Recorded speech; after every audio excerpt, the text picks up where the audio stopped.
right, Anastasia, thank you for coming on. And I was hoping that you would come on here and share your story because you have an amazing story.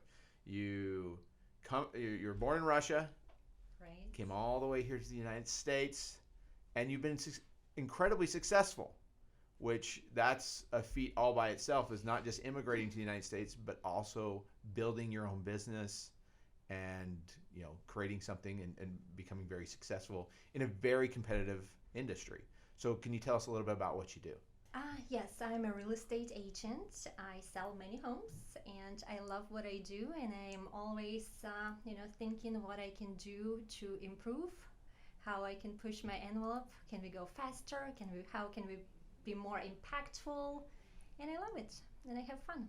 Now, did you always picture yourself moving to the United States? No, no. Even though when I was a little girl, it was my dream to be an immigrant.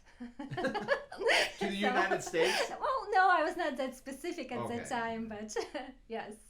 You Yes. wanted to go somewhere. I wanted to go, originally from Siberia, right? Yeah. So Siberia historically is a place where people got sent as a punishment, right? Instead of them going to jail, they Yes. say go to Siberia instead. So what is it like growing up in Siberia? It's terrible. Granted, I grew up in a really poor family, even though my parents would probably disagree with that, Yeah. because that was normal in where I'm from. What did your And parents do? so my mom, she was a chemist at Okay. the time, so she used to work for a little lab doing some chemist things. I don't know what they Yeah. do. My father, he was a little entrepreneurial. He had several businesses going on at the time, but they got divorced when I was, I don't know, 10. So they separated. Did you stay with your mom or dad? I stayed with my mom, but interestingly enough, I actually grew up with my grandparents. Okay. So my mom and my dad, they were both 18 years old when they had me. Crazy young, right? Yes. Like to In Siberia. in Siberia. So they continued with their education, and I was growing up with my grandparents. So in Siberia, how cold does it get in the winter? Well, hey, it gets incredibly, terribly cold. However, that's not the issue with Siberia, Okay. right? So, I was growing up during that communism, socialism time, and it's almost surreal for me to think back on my experience. When you hear stories, like literally, there was nothing at the stores. You as a family would get a number of tickets. So you have your ticket to buy your shoes, you have your ticket to buy, I don't know, sugar and pasta and whatever that case might be. So you take your ticket. I'm not even kidding, like this is real deal. You take your ticket, you stand in line for a couple hours, you go to a store clerk and say if you're getting your shoes, you say your size number. Right? So hopefully they have your size in stock. If they don't, they just go size up. And they just give you so Right. so they take that ticket. So how did the economy work? So you would take the ticket and then that store owner would take it to the government and get money for that? Is that how it would work? And I don't know all the details, but my understanding is the government would say, well, they have that many people in this community, so we are going to ship 300 pair of shoes, and we are going to issue a ticket to each family. And Yes. so Crazy, right? you grew up when the wall fell, right? Yes. And what changed in your life when that happened? Well, I was still a little girl, so I did not really have a perspective. I grew up in a country where, you did not really have a chance to succeed, right? Your government will tell you what you're going to do when you grow up, is the time you're going to get to your office or whatever place of work, the time you're going to leave, how much money you're going to get paid, how many shoes you get to enjoy during the 1 year, how many bags of sugar, potato, whatever that might be. And what age did they say, okay, you're going to be this? Is there an age? Or they wait till you're a teenager to kind of determine that? I was still little, and I don't know my age, like 10 years old, and I don't know, but I just remember, it was funny. Everyone wanted to be that store clerk, right? Yeah. Because if you have some type of a relationship Yeah. with him, they're like, oh, I know this girl, she's going to need shoes size 5 or whatever. Yeah. So they would put it aside so that you get it. So that was the most like exciting job to have. You Yeah. felt like you have the power. Yes. So, what age did you actually immigrate to the United States? So I was 23. So I'm now 36. I'm not good at math, so Okay. you do the numbers. So you've been here about 13 years. Yes, And so what? So how did you do it through business? I did.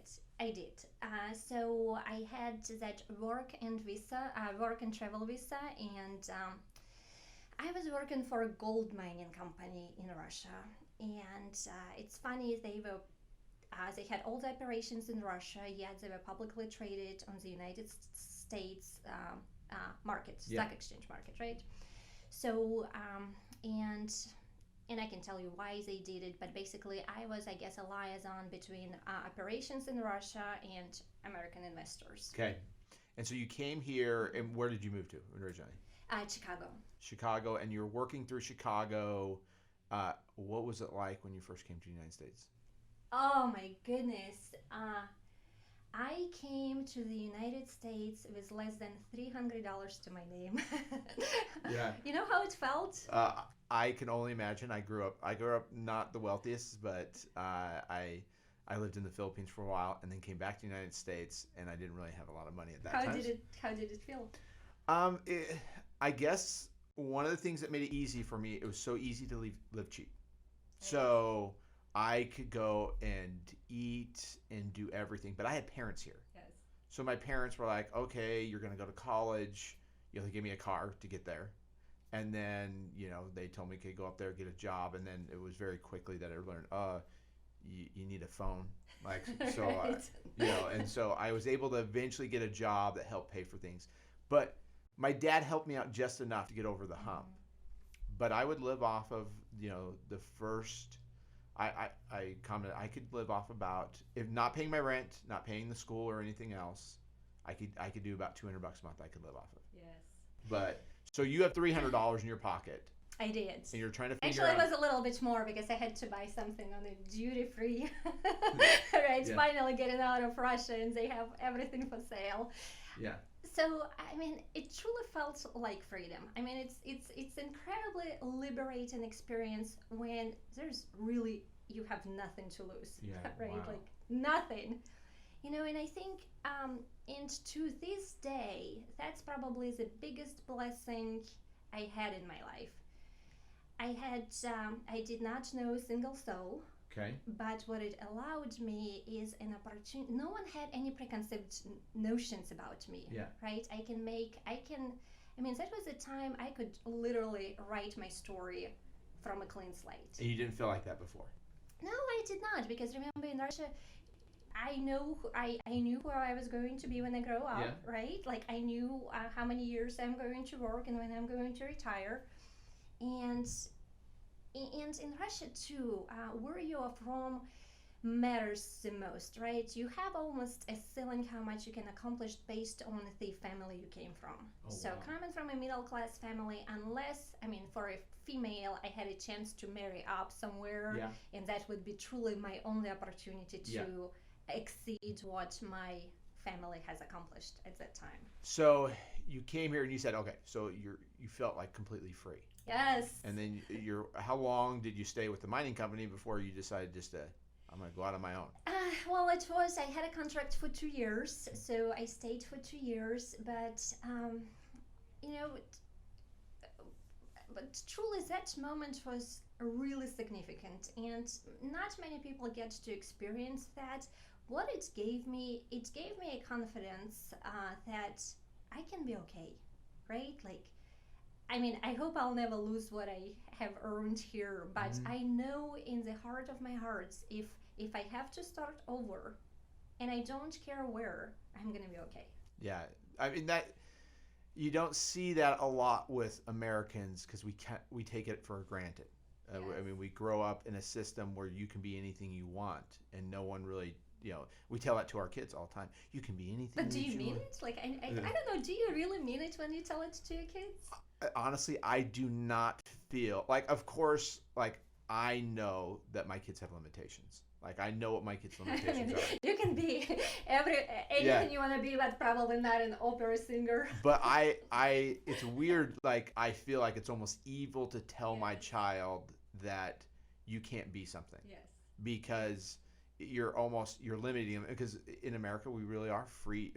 I don't think we respect how much freedom we really have, and I don't think people growing up in America understand that it can be very different, and your life could be Absolutely. very different and very controlled, and as you probably are a little aware, I mean that's a big push in America is to become more socialist.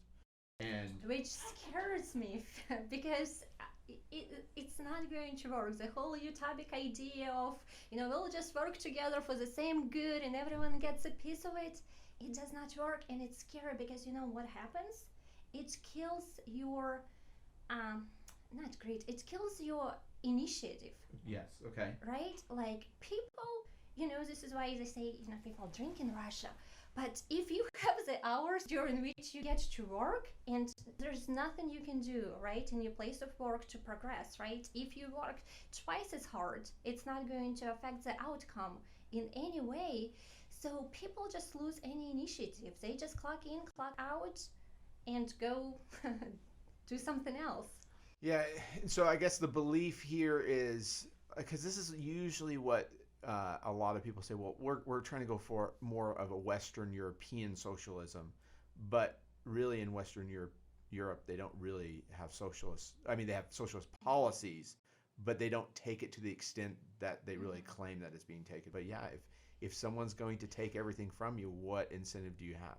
Yes. Especially if they start telling you what you can do and what you can't do. And it's funny too, and I don't know much about Western European countries to speak about them, but what I do know is one of my good friends, he's a coach and a speaker, and he delivers very motivational type of a message about business, and now that he's traveling across the world, he said that when he travels to Europe or any other countries, and he usually meets with whoever host he's being hired by, and ask, hey, what can I deliver? What type of message do you want me to narrow down on? And they say, hey, do something to motivate my people. Have them dream bigger, right? Have them push further. Have them be a little bit more enthusiastic, because socialism kills it.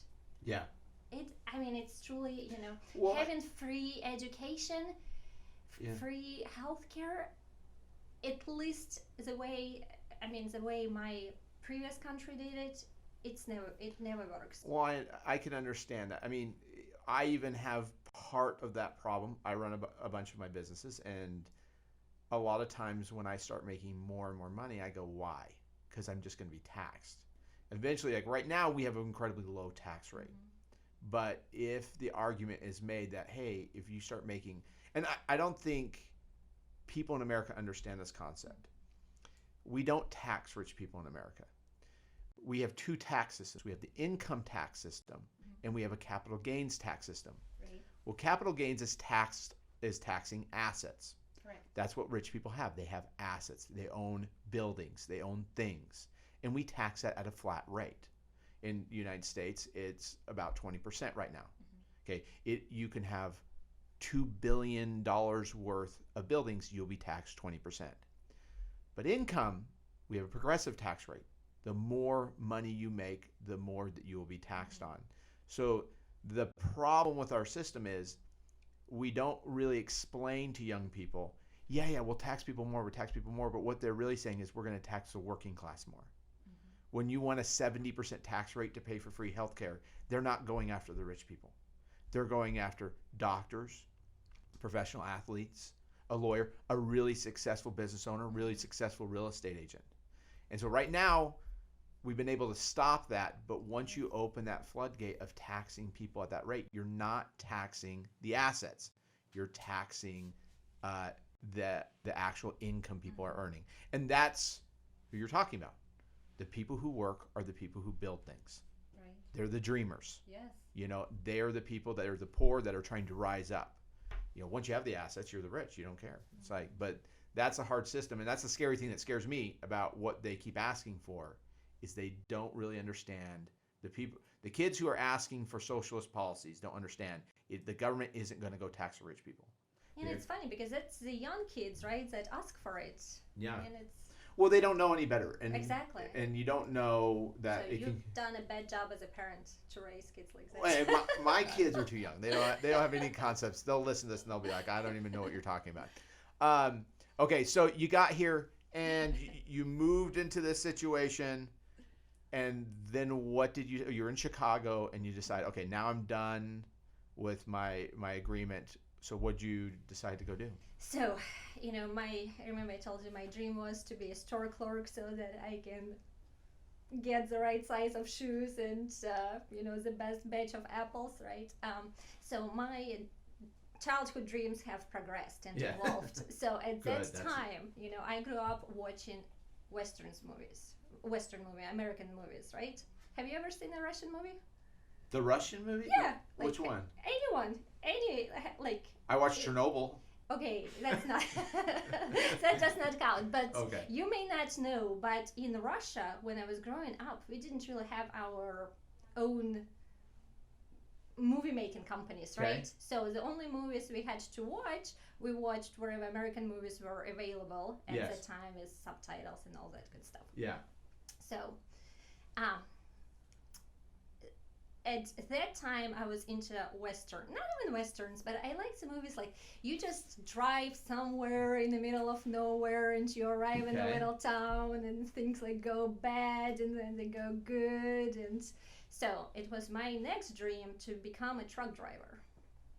So I know you tell me that. It's so weird because in America, like if you told like kids, say, yeah, what do you want to be, a truck driver? Yeah, that's probably not going to come up as one of the past, but I could totally see that if you watched American movies, like being out on the road, because we have that. I mean, I can't count how many movies are like that, especially back in the 80s. Mm-hmm. So you decided, did you actually ever become a truck driver?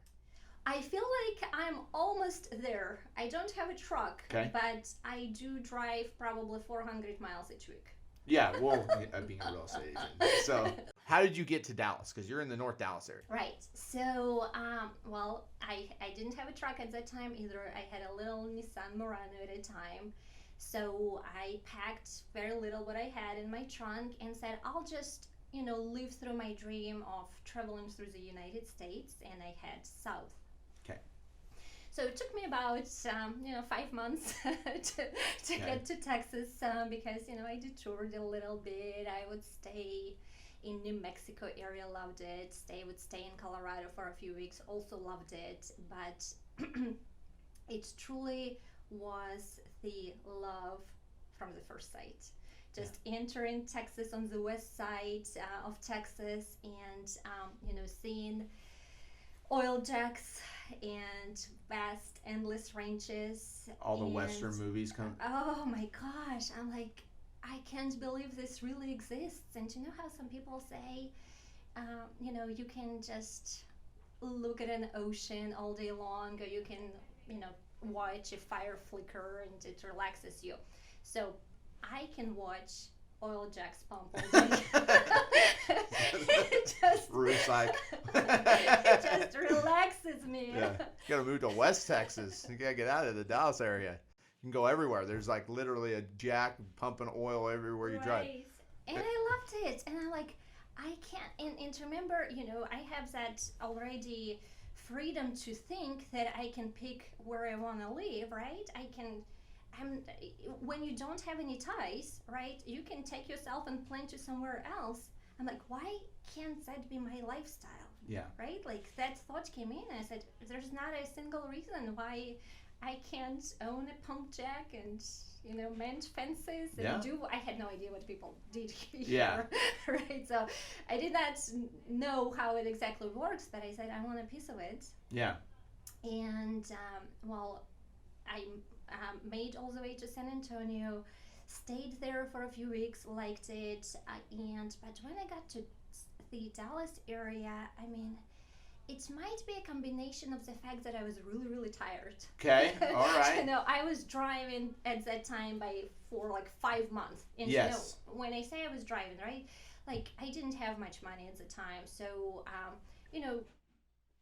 I would say I didn't have a place to stay. So I would stay at like places that charge you $25 per night, Yeah. right? Like you hope you don't get shot, but Yeah, hope, it's like scary. like fleas are not gonna eat you up. I mean, it Yeah. wasn't. It actually was not really as bad, but it was tiring. Yeah.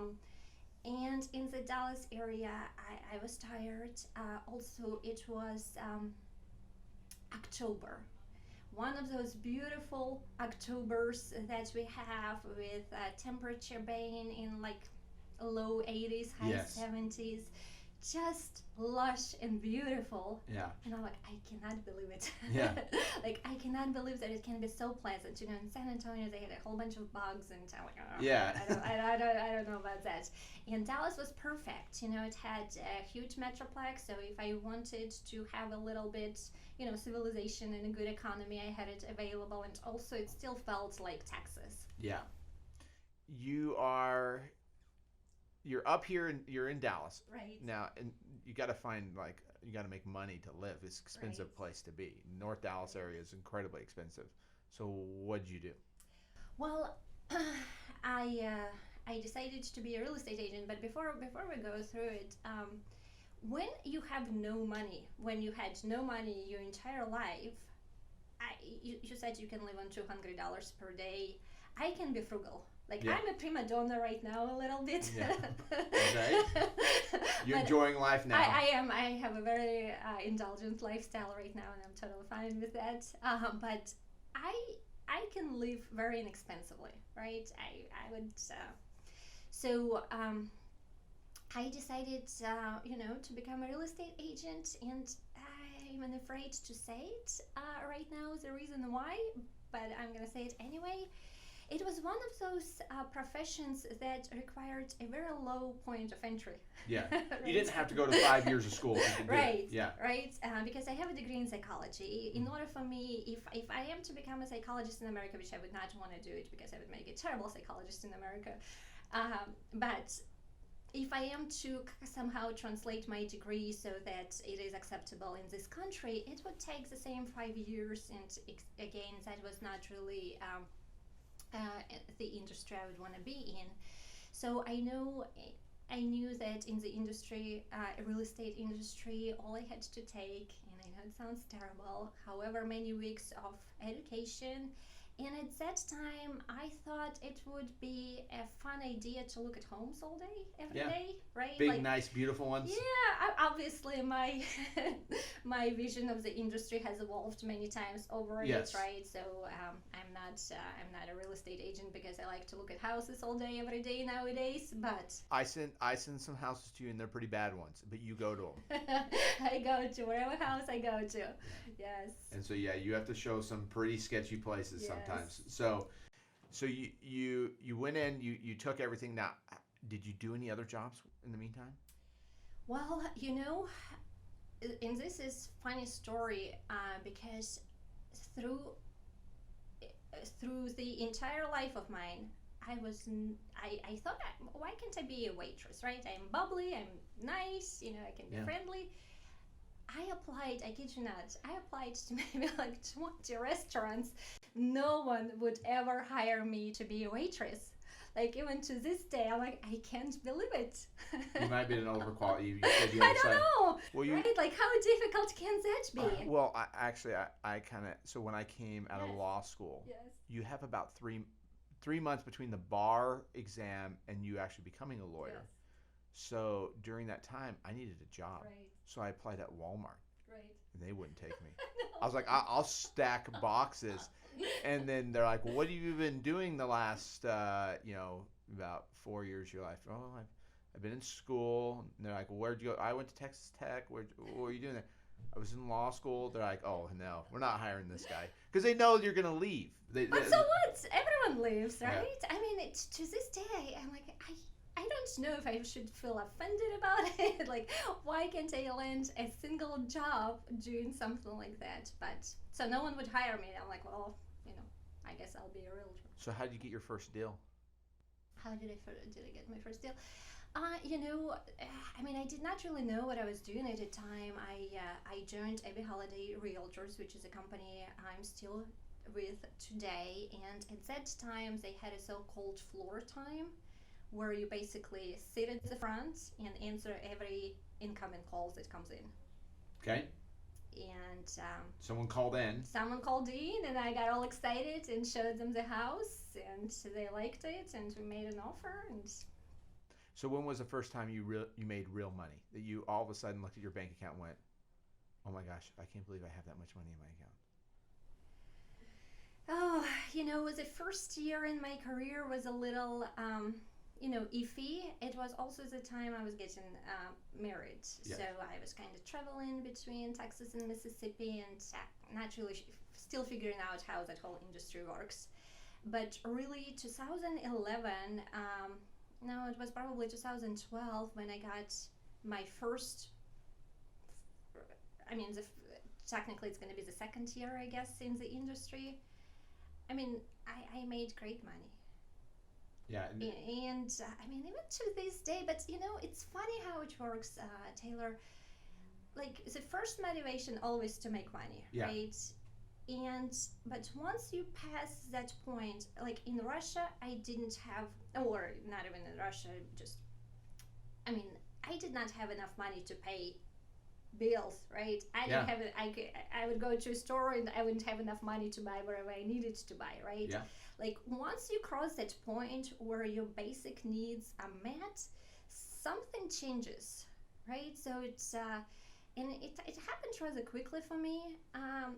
So it just gave me that sense of security that I did not have to worry about money anymore. So what drives you now? So you got past the money. What drives you now to be because you work hard. I do, and I thought about it too, because it's not money. Obviously, I have a lot of responsibilities right now, Yeah. right? I have 3 people staff. I have a whole bunch of bills that I have to pay on a monthly basis. So I have land to pay for, etc., etc. So I almost have to work just because of it. But it's a little different right now. It's truly just to see that I can do it, right? Like, because I've already gone through it, and now how far can I push it, right? Gotcha. Like, how far can I go? And to this day, constantly, I look back at a year past. I'm like, what can I do? What could I have done to be better? Could I have sold more houses? If so, how? Where would I get that time? How can I be more effective with my time, right? Can I not do it? Can I outsource it so that I can concentrate on something that is a little bit more dollar productive, just because it's a game, it's fun. Yeah, it's like you're progressing constantly. It's a constant feeling of growth that you have in your And life. Another thing, someone told me that once, and it is very, very true. Your financial situation, right? Your income will grow in proportion to your self development. Mm-hmm. So for me, how much money I make, it's not about the money. It's a reflection of how much value I get to bring. I know many people that are good people, and they make very little money, and I'm not in any way saying that they're not good people, right? Yeah. But I do know that my income right now depends on how better I can be as a human being. Yeah. Right? Because even you have staff, which I never really thought about it. Now it's a leadership issue, right? How can I have people actually like me and work for me? Yeah. Right? Well, that's difficult. Yes. It is difficult. So this is why I know if I am become a better person, a better leader, a better business person, a better, discipline plays a huge key, right? If I use my time better, that's how I'm going to make more money. And in my situation, it's reversed. So I know when I make more money, that means I'm progressing as a human. Yeah, and you can offer more to other people. And ultimately, the better I get, the more money I get paid. This is an equivalent of me bringing the more value to either my staff, to my clients, and to society, really. So what's your goal? What's the next step? Well, just Have a ranch? I do have a ranch, but You raise any cattle? I'm not in Texas. Okay. Not in Where's Texas. what state's your ranch in? Mississippi. So it's in Mississippi. So But there's cattle on it. yeah, there's cattle. But again, Well, I gotta preface your husband's a cowboy. right. Yeah, he wears a cowboy hat. Exactly. So even though I don't have a vast, endless range with an oil pump jack on it yet, but I do have a cowboy, and so my husband, he comes from generations over generations of ranchers, right? So I mean, he grew up on. I don't even remember. It's not like they don't measure those places in acres. They measure them in whatever bigger measure it is. Parcels or No, something? it's some crazy stuff. So right. Yeah, that was French settled that area, so it's going to be under some kind of different system other than acreage. I can't remember what it is. But it's a lot of land. So he has lots of cattle. We have horses. So my place in Texas, we have some horses on that place. But what I did not know when I bought it is that in Texas we have different types of soil. Oh, okay. So your sandy loam soil, as we have in Aubrey and Pilot Point area, that's a wonderful, wonderful ground to have animals. Yeah. And where I'm at sitting, gosh, it's incredible. I'm sitting on a pile of glue-like dirt. And you can't get anything to grow there. I cannot get anything to grow there. I mean, when I have to put a fence in, we have to bring a machine that would drill down those posts, right? That's in Texas. Well, that's impressive. Yes, I mean, it's terrible. It's not impressive. And when it rains, it just becomes just this muddy mess. Oh, it's incredible. Yeah, you're learning the hard things. Right. So my family moved here in the 1800s, so that we got the Willingham Survey, which was in the 1800s. If you moved here, they gave you 7,000 acres. Wow. Yeah, because they just wanted to get people to come here. Yeah. So my family received the Willingham Survey in a place called Jewett, outside of Jewett, Texas. Now, Okay. Jewett, Texas is in the middle of nowhere. Literally, if my family would have received in any direction 100 miles, because 100 miles north, you're in Dallas. 100 miles east, you're in East Texas with all the oil fields. 100 miles south, you're in Houston. 100 miles to the west, you're in San Antonio, Austin area. Any other direction, our family would be wealthy, except for we got the worst piece of real estate that you could possibly get. That's the luck of a Willingham right there.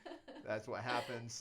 And so that's where my family comes from. And so even my grandpa owned a part of that, and my uncle still actually owns a part of that survey. But it's stayed in our family. But you go there, it's not good for growing anything. And it's impressive that my family lived out there in the middle of nowhere. But Texas is very different. Yeah. You can literally be 100 miles in any direction, and like East Texas, where all the oil fields are, we'd be fabulously wealthy if that would have happened.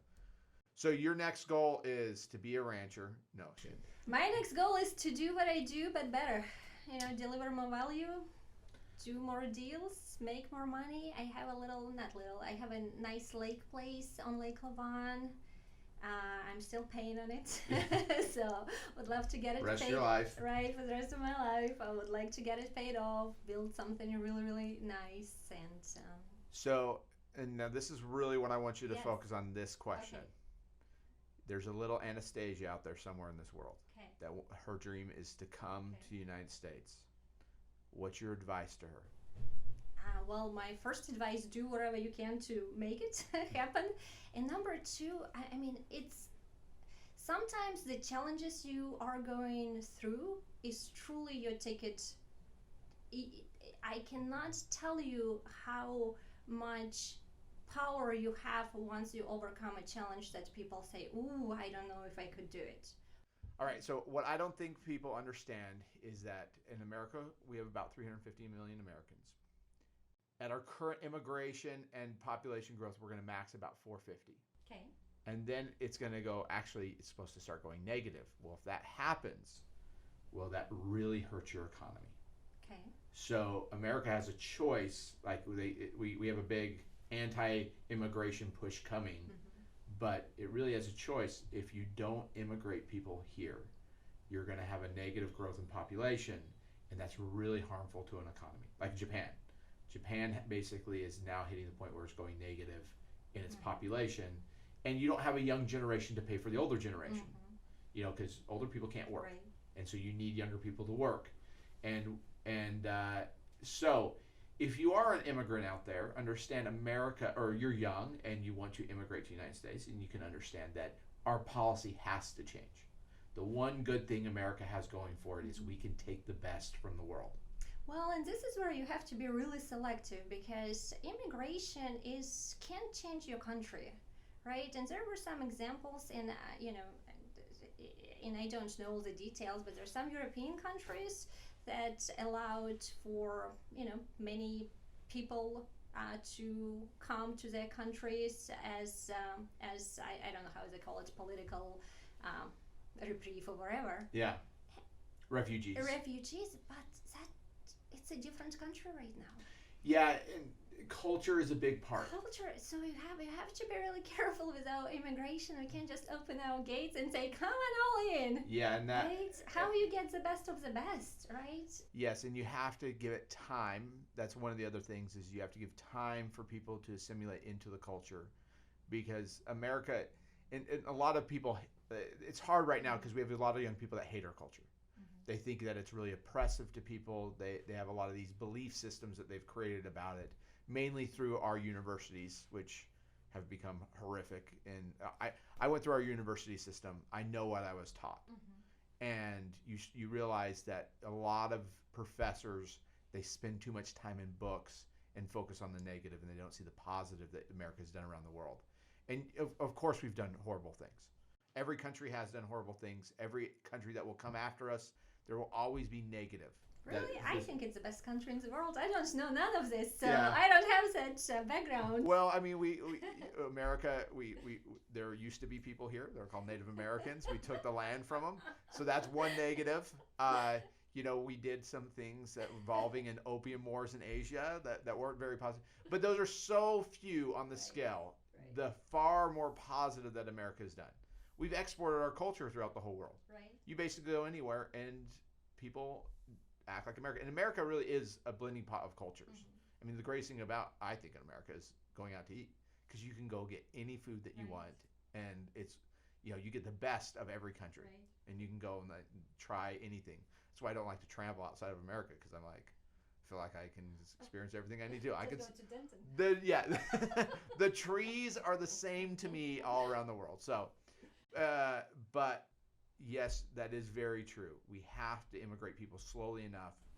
Have to be selective who you immigrate. How about you give some immigration invitation to people who are excelling in some science and economic, right? Not just someone who runs. Well, that's the troubling part. Yes. Is we're limiting those visas now, because people in America. Between you and me, we can just get all our problems solved. We'll Yeah. just come up with a plan. Yeah. But that's the goal that needs to go. America really has to understand we have to bring the best in, if we're going to keep on top, because eventually some country's going to go, well, we'll do it. We'll offer freedom, we'll offer all the things that America's going to offer, and we'll take the best of the best. But you are right, we can't just let anybody. But so you have that little girl telling her, hey, you can do this. I know it's going to be scary, right? Right. Was it terrifying? Yes, so it was terrifying to this day again. That was the most liberating thing I experienced it. But I hope I don't have to experience the same liberation again. Yeah. No, but Yes. it's terrifying. But it was more terrifying staying where you were, right? Oh, that was not even an option. It was terrifying simply because there was it was terrifying because I did not know nothing, right? I did not speak the language. I did not know a single soul here. But once you cross that terrifying hump, it all becomes great, right? And again, once you have the experience of passing a challenge like that, there is really no limits that can stop you. Well, thank you for coming on and sharing your story. It was a welcome. fantastic story, and I was generally impressed. I mean, I don't know very many people that could have pulled off what you pulled off. And so being able to come all the way from Siberia to here, and then not just doing that, but being successful at what you do, pushing yourself to that limit, that is an impressive story. And if you're out there in the world somewhere and you want to come to America, you can. You just got to push yourself I'm and sure apply. you're one of the best, but not everyone. Yeah, if you have the determination and the will, there's a way to get here. You just got to keep pushing yourself. Figure it out.